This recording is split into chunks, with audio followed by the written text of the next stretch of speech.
Всем привет, с вами Ганди, и это новая серия сюжета «Цепи судьбы». Я уже устал это повторять, но если я не повторю, то возможно кто-то из вас забудет. Проявить актив, написать комментарии и поставить свой лайк. Ну а также делиться этим сюжетом со своими друзьями, потому что этим сюжетом не стыдно поделиться. «Цепи судьбы», 13-я часть.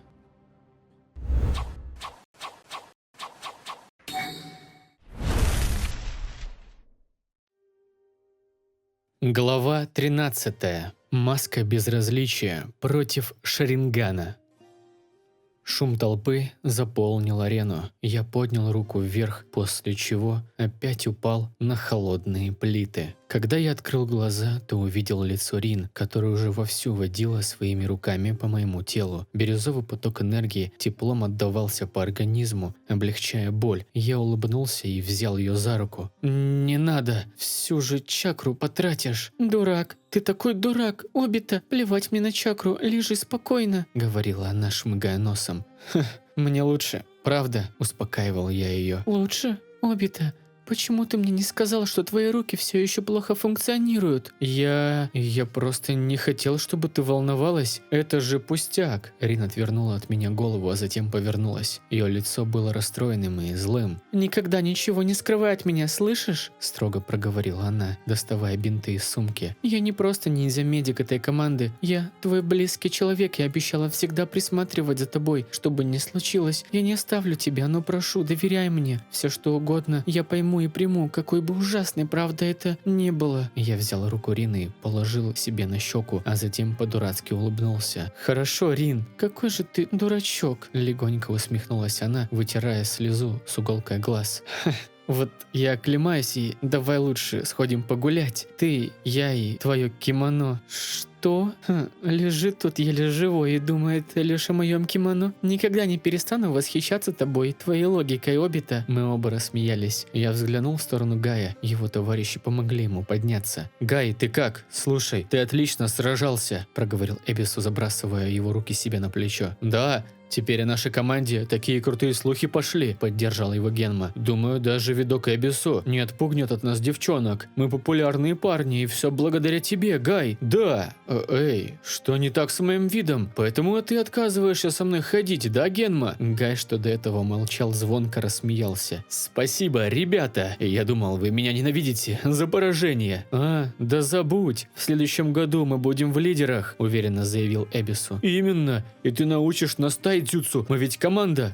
«Конечно, друзья», – проговорил Гай, слегка шмыгая носом. Он посмотрел на меня и Рин, после чего остановился и склонил голову. Рин слегка удивленно посмотрела на это. Затем Майта сверкнул фирменной улыбкой и воодушевленно сказал: в этот раз ты победил. Удивительно, как в тебе пылает сила юности. Обита, никогда не видел такого странного тайцюцу. Похоже на зверя, но я тоже не собираюсь сдаваться. Скоро я вновь вызову тебя и точно одолею. Ха-ха-ха». «Любишь же ты портить моменты, Гай», – сказал я, прикрывая глаза от очередного приступа стыда. «А? Что это значит? Почему ты прикрываешь лицо? Ребята, пойдем, Гай, мы тебе все по пути объясним», – ответил Генма, понимая мой намек. Не помню, как дошел до медпункта, в голове все гудело. Честно говоря, счастлив, что все еще не потерял сознание. Когда мы пришли, врач взглянул на меня с ужасом. «О боги, его что, камнем придавило?» Ох, хотел бы я описать ему, каково это, да боюсь, не поверит.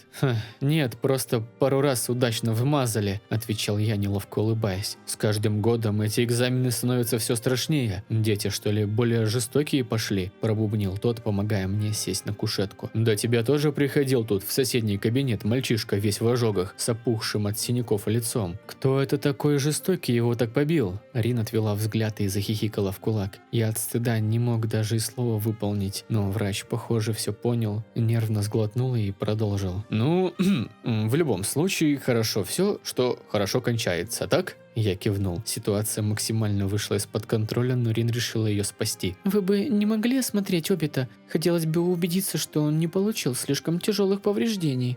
Да, конечно, но глядя на него, даже не знаю, с чего начать. Тут живого места нет. Он начал осматривать меня, периодически прикасаясь рукой к болезненным местам. «Ай!»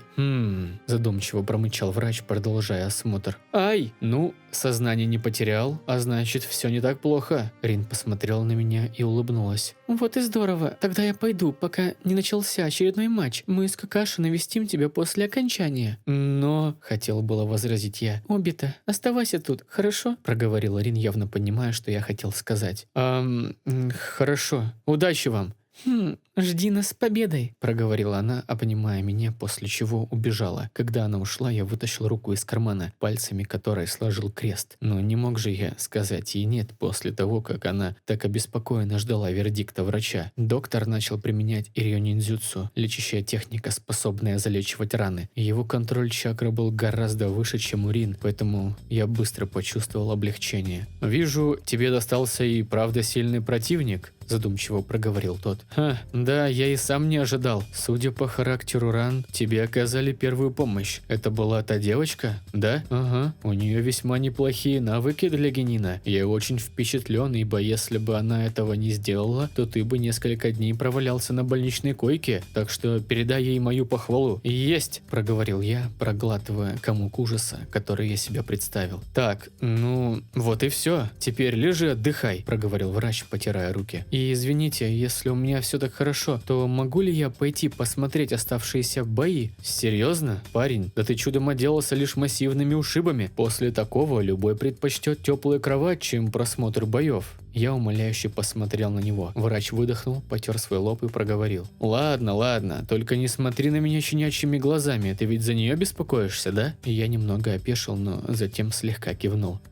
Юность, прекрасная пора. Я бы тоже переживал на твоем месте, она все же ниндзя-медик. Наша задача лечить людей, а не воевать, хотя на войне эта грань стирается. Вы участвовали в сражениях? Было дело, столько крови, агонии и смертей я никогда не видел, будь проклята война. Я посмотрел на его погрустневшее лицо, улыбнулся и сказал: «Это ужасно. Но сейчас, пройдя весь этот ужас, вы не перестаете помогать нам. Спасибо». «Эй, никогда бы не подумал, что меня мальчонка утешать будет. Спасибо тебе, это меня воодушевило и привело в чувство. А теперь беги, твоя подруга могла уже начать бой». Точно, благодарю», – поклонился я, вылетая из медпункта. Когда я прибежал, то стало понятно, что сейчас должен был начаться бой. К счастью, Рин все еще стояла на смотровой площадке. Когда она заметила меня, то сразу же надула щеки и грозно взглянула. Я сложил ладошки вместе, извиняясь за свой обман. «Какой же ты упрямый, Обита!» «Прости, очень хотел вас поддержать, ведь вы-то переживали за меня». Рин покачала головой, выдохнула и улыбнулась. «Ну вот что мне с тобой делать?» – проговорила она, вытерев мне щеку, на которой еще осталась засохшая кровь. «Приглядывать? Да за тобой глаз да глаз нужен. А где Какаши?» «Ах, так ты же не видел. Сейчас как раз его бой». Я резко повернул голову в сторону арены. Действительно, наш товарищ стоял в привычной для него позе, засунув руки в карманы. С ним дрался паренек, который, кажется, на год старше нас. Я видел его пару раз в стенах академии, но имени не помню. Слышал он довольно неплох. Его внешний вид не особо выделялся на фоне остальных. Разве что одна деталь. Пояс был обмотан металлической цепью, а так обычный парень. Короткая стрижка, русые волосы, из одежды кожаная куртка, черные штаны с высоты смотровой площадки. Не очень видно, но кажется, видок у него злобный. «Давай, Какаши, вперед!» – прокричала Рин. Я посмотрел на нее. Перед глазами всплыло прошлое. В той жизни я позорно проиграл. И тогда я увидел ее взгляд, направленный на Какаши. Это была не просто дружеская поддержка. Она слегка краснела. Ее глаза блестели, а руки быстро и резко махали ему. Что же сейчас? Почему я это вспомнил? Черт подери. Рин заметила, как я пялюсь на нее совершенно пустым взглядом. Она склонила голову в бок и спросила: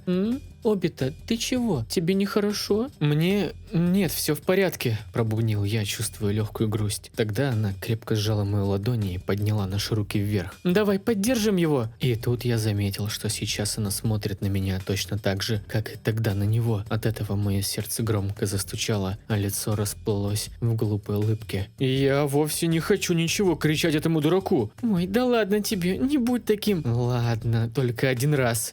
Готов?» «Да». «Вперед, Какаши!» – прокричали мы в унисон. Тот обернулся на наш крик, а затем склонил голову и покачал головой. Вот же засранец, как будто бы мы его тут пристыдили. «Вот закончит с собой, я ему устрою!» – прозвучал сигнал к началу поединка. Парни обменялись парой-тройкой ударов. Какаши в основном просто уворачивался, ловя противника на парировании. По нему было заметно, что он изрядно ленился. В его битве с Гаем было гораздо больше энтузиазма. Здесь же он откровенно скучал. Противник применил технику воды. Она напоминала хлысты, которыми он пытался зацепить Какаши, но тщетно. Все шло гладко до одного момента. Ребята вдруг прекратили сражаться. Я пригляделся. Парнишка в кожаной куртке, кажется, шевелил губами, но с такого расстояния услышать это невозможно. Но у меня есть одно преимущество в виде шарингана. Я отошел к стенке. «Обита?» – обратила на это внимание Рин. «Ты в порядке? Говорила же, что рано еще покидать медпункт». Нет, все хорошо. Просто бой такой вялый, что я начал откровенно скучать. Но не все же попадают в неприятности, как ты». «Да, не все Эй, я не виноват в этом». «В любом случае, постарайся не спать тут, а то Какаши расстроится». «Да, хорошо». Рин отвернулась назад, и я осмотрелся, чтобы никто не заметил активации моего шарингана. К счастью, на нашей половине смотровой площадки народа было минимальное количество. После того, как я активировал глаза, мне стала понятна речь, чтение по губам. Хоть и не самая применяемая способность шарингана, но крайне удобная. Парень в куртке весело вещал. Что такое, Какаши? Неужели боишься?» Тот молча смотрел на него. «Не хочешь поговорить со мной, как твой глупый товарищ из клана Учиха, а?» Вот же ублюдок. Надеюсь, что его не сильно отпинают, потому что потом я добавлю. «Ты называешь его глупым, хотя, судя по твоим изречениям, сам недалекий». Конечно, на лице Какаши была маска, но натренированный шаринган позволял обходить эту небольшую трудность. Чего это ты там вякнул?» – сказал тот, вновь применив технику водяного хлыста. Какаши с легкостью увернулся и попытался ударить противника, однако тот отпрыгнул. «Думаю, ты еще и слепой. Если бы на месте Гая был ты, Обита разделался бы с тобой в 2 счета». Серьезно? Смешно это слышать. Чем же он меня одолел? Речью о дружбе и понимании? Ой, боюсь, техники соплей и слез». Какаши молча бросился в атаку. Они столкнулись в ближнем бою. Парень в куртке получил несколько чувствительных ударов в торс, после чего разорвал дистанцию. «А ты неплох. Слушай, чего это ты так вступился за него? Уж не друзья ли вы часом?» Какаши слегка отвернул голову. «Ну точно, кто бы мог подумать. У тебя такого холодного, пафосного, расчетливого есть друзья у Мора. Я-то думал, что слухи о твоем профессионализме, как начинающего шиноби, правда. Даже уважал тебя. А на проверку ты такой же обычный человек, как и все. Так и будешь трепаться или покажешь мне что-нибудь интересное, чем свои жалкие струйки воды», – проговорил Какаши. Его лицо ни капли не дрогнуло. Ты меня задолбал!» В этот момент он снял цепь с пояса и намотал ее частично на руку, после чего сложил печати и проговорил. «Футон! Фунокузари!» Высвобождение ветра, ветряные цепи. Размахивая своим причудливым оружием, парень создавал потоки ветра. Те, в свою очередь, принимали странную форму. Обычным глазом это не заметить, но я видел все. Какаши сосредоточился и попытался увернуться, но поток воздуха буквально обвился вокруг его ноги. Противник вновь махнул цепью, Какаши ударил о землю. Рин приложила ладони к глазам. «Черт, Какаши, о чем ты думаешь?» Когда тот поднялся, парень вновь продолжил говорить. «Вижу, тебе понравилось. Это моя особая техника. Плюс ее в том, что заметить крайне тяжело. Я удовлетворил твою просьбу, Какаши?» Тот поднялся, слегка придерживая левую ногу. Неужели получил серьезное повреждение? Ситуация начинает мне не нравиться. В этот момент Какаши возвел каменную стену. Похоже, ты не понял, что я достану тебя где угодно. Вновь взмах цепью. С помощью шарингана я видел, как поток воздуха огибал препятствие, направляясь к Какаши. Однако он бы не был гением, если бы не понял этого. Со смотровой площадки было видно, как Какаши уходит под землю. До чего же он любит этот прием. Ветряные хлысты поймали наживку, которую Какаши оставил на своем месте. Противник вытащил из-за стены обманку, технику подмены, после чего Какаши вылез под ним ним из-под земли. Первым ударом в челюсть он вывел оторопевшего от неожиданного приема парня, затем совершил бросок, заламывая его руку и лишая заветного оружия. Первые секунд 5 было интересно, но как только я понял, что это за техника, тут же стало скучно. «Тебе стоит поменьше трепаться о своих навыках», – парень зло прорычал. «А, сволочь, это не конец!» После этих слов он крутанулся на земле, пытаясь сделать подсечку, но Какаши отпрыгнул назад вместе с цепью противника. Парень встал, держась за руку, на которую применили болевой. Из его рта стекала небольшая струйка крови. «Думаешь, ты лучше меня, да? Вся твоя слава досталась тебе из-за твоего папаши!» Какаши едва заметно дрогнул. Я сжал кулаки так сильно, что они хрустнули. Что такое? Мне кажется, или тебе не по душе? Только вот твой папочка, как я слышал, совершил самый большой провал. Ха-ха-ха. И теперь ты пытаешься просто восстановить хоть что-то. Замолчи. Тихо дрогнули губы под маской. Ты даже друзей себе таких же выбрал. Подстать твоему папаше, идиоту-альтуристы. Особенно тот из клана Учих. Небось, от того с ним и водишься. Закрой свой рот. Эти слова Какаши сказал чуть громче, так что всем стало слышно. И самое страшное, ты ведь знаешь, что каким бы сыночком Белого Клыка ты не был, Учиха обойдет тебя, и ты это знаешь. У них есть глаза, у тебя ничего. Что же остается? Сын предателя с глупыми, как ты сам, дружками. Все, что у тебя есть, это лишь твоя вонючая маска и видок отчужденности. Когда я одолею тебя, то обязательно займусь твоими друзьями, но не обещаю дружеского поединка. Заткнись, не смей о них так говорить. Достаточно громко крикнул Какаши. Я не успел увидеть движений друга. Он с невероятной скоростью бросился к противнику. Глаза парня округлились. Его руки пытались сложить какие-то знаки, но травма и оцепенение дали свои плоды. Какаши вмиг оказался возле него и начал неистово наносить удары. Отточенные, безукоризненные, болезненные. Это была не просто ярость, а желание нанести как можно больше урона всему организму. Тело парня было похоже на тренировочный манекен. Он извивался, пытался прикрыться, оказывал сопротивление, но все тщетно. На каждую попытку ответить Какаши наносил еще больше ударов. Спустя минуту такой ужасной картины парень упал на колени. Кровь уже лилась сильнее. Экзаменатор насторожился, но выжидал. Рин с ужасом прижала ладони к рту. Я дезактивировал шаринган и подошел к ней. «Обита, я чувствую, что с Какаши что-то не так». «Да».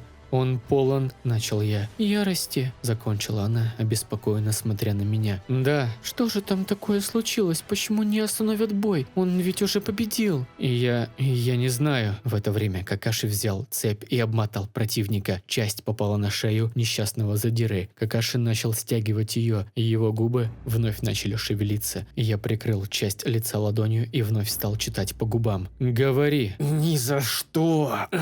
«Ты за это поплатишься». Какаши сильнее натянул цепь. Парень стал извиваться и прохрипел. «Прости!» Медлить нельзя. Экзаменатор уже вовсю махал рукой об окончании матча, но он успеет остановить его. Вновь убрав шаринган, я что есть мочи крикнул. «Какаши, остановись!» Тот повернулся в сторону крика. Он заметил меня и Рин, что с ужасом смотрели на него. Я сжал перила ограждения рукой. В моих глазах читался гнев. Я прекрасно понимаю, что он чувствует, но просто не могу позволить ему совершить ошибку. Ярость, всепоглощающая злость, которая затуманивает разум. И я, как никто другой, знаю, куда ведет эта дорога. Какаши опустил голову, выдохнул и отпустил цепь. Экзаменатор подбежал к ним. Парень кашлял и ползал по полу. Через минуту объявили победу Какаши. Рин стремглав спрыгнула вниз и стала оказывать помощь с другими генинами, владеющими медицинскими техниками, до прибытия врачей. Какаши некоторое время стоял в ступоре. В толпе послышались перешептывания. «Он зверюга!» «Да, я слышал, что до того, как он попал в команду Кмината, то выполнял особо трудные задания ранга Б. Он? Но Какаши же генин!» «Да-да, но те, кто с ним работал, говорят, что он только о миссии думает. Неудивительно, что и тут победу поставил выше всего». «Замолчите!» – сказал я группе ребят, что встали рядом со мной. «Вы ничего о нем не знаете». «Обита, ну ты ведь и сам с ним в команде. Тебе не страшно, что он так же и тебя?» дела? Что за чушь? Вот именно, я с ним в команде и не потерплю клеветы. Вы ниндзя или торговки, что слухи собирают?» Ребята виновато переглянулись. «Прости, мы просто говорим, что слышали. Ладно, забудьте». Отмахнулся я от них. Вновь повернув голову в сторону арены, я видел, как Рин что-то говорит Какаши. Тот отвернул голову в сторону, я спустился вниз. По мере приближения я стал слышать их голоса. «Почему? Какаши, что на тебя нашло?» «Ничего, мне нужна была победа, я ее получил». «Ты лжешь. Мы достаточно давно дружим. Я видела, когда тебе плохо. Расскажи нам, не отворачивайся». «Дружим. Как видишь, я и сам прекрасно справляюсь, Рин. При всем уважении к твоим стараниям ты лезешь не в свое дело. Победа есть победа, оставим это». «Нет, это вовсе не твои мысли», – строго заключила она, глядя прямо ему в глаза. Какаши отвернулся. «Выиграй свой бой, Рин. Это все, что тебя сейчас должно заботить». После этого он пошел по направлению к выходу. «Какаши, постой!» В эту минуту я дошел до нее и, положив руку на плечо, проговорил непривычно, холодно. «Оставь, Рин, я сам с ним поговорю». «Надеюсь, ты не собираешься травить ему душу?» «Не беспокойся, я знаю, что нужно сказать, а ты пока оставайся тут. Неизвестно, когда начнется твой бой». «Хорошо, я верю в тебя, Обита». Я нагнал Какаши. Он остановился, будто зная, что это именно я. Между нами было несколько метров. «Ничего не хочешь сказать?» «О чем ты?» – спокойно проговорил он, стоя спиной. «Обо всем, что там произошло. Нечего говорить, в отличие от тебя. Я не имею свойства заводить диалог во время битвы. Мне нужно было победить, и я это сделал. Ты можешь врать, Рин, но не мне». Заделался чтецом мысли Учиха. «Огрызайся сколько хочешь, я не стану тебе отвечать. Скажу лишь одно, я понимаю тебя». «Что? Что слышал? Все, что там было, из-за чего началось, я не виню тебя, но это съест тебя изнутри, если продолжишь этот путь. Да откуда тебе что-либо знать? Неважно, дружеская интуиция. Что бы о тебе ни сказали, я и Рин, мы с тобой до конца. Мы команда, товарищи, друзья. Как же ты мне надоел, Обита», – тихо проговорил Какаши, двигаясь к выходу. Я пошел следом. «Далеко ты собрался? Неважно. Остался еще бой, Рин. Что, даже не посмотришь? Не имеет смысла, тебе одного хватит». Я ускорился и положил руку на его плечо. Какаши остановился. Его тело напряглось от раздражения. «Рин первая бросилась к вам, потому что беспокоилась. Она, как никто другой, видит людей в самых разных их проявлениях». К чему эти слова? К тому, что она искренне пытается понять, что у тебя на душе. Не было ни минуты за этот чертов бой, чтобы она не волновалась за твой успех. Мы важны для нее, понимаешь? И наша поддержка тоже». Какаши молча смотрел в пол. «Если в тебе осталось хоть что-то приятное в мыслях о команде, то ты и сам понимаешь, я не собираюсь тебя туда силком тащить и смотреть на унылую рожу. Делай свой выбор сам». С этими словами я развернулся, пошел назад на смотровую площадку. Тут сзади меня послышался его голос. «Посмотрю немного ради интереса. Мы не видели тренировок, Рин. Если они окажутся эффективными в бою, это поможет нам лучше выполнять миссии». Я усмехнулся, затем поднял голову, глядя на свет огромных ярких ламп. «Да, конечно, как скажешь». Продолжение следует.